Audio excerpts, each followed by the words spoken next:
ร้อยเลยต้อง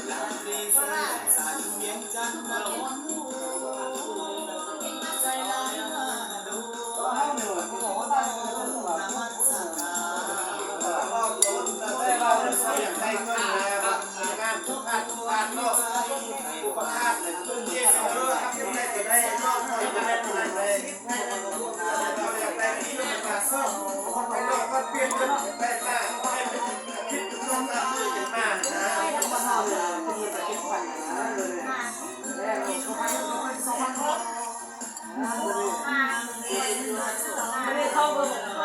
มันพอจะสั่งน้อยมีแต่600หมดมือมันไม่กว่า1800มันนี่เข้าในห้องประมูลได้ดี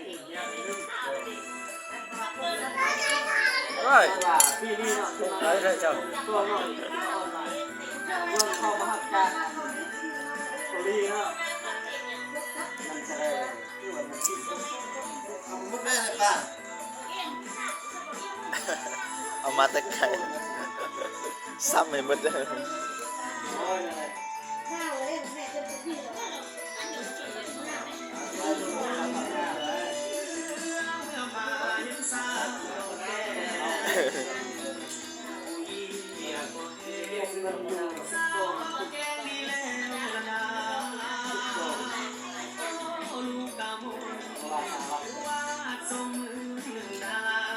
กระดาษนี่ไปมุ่งได้เล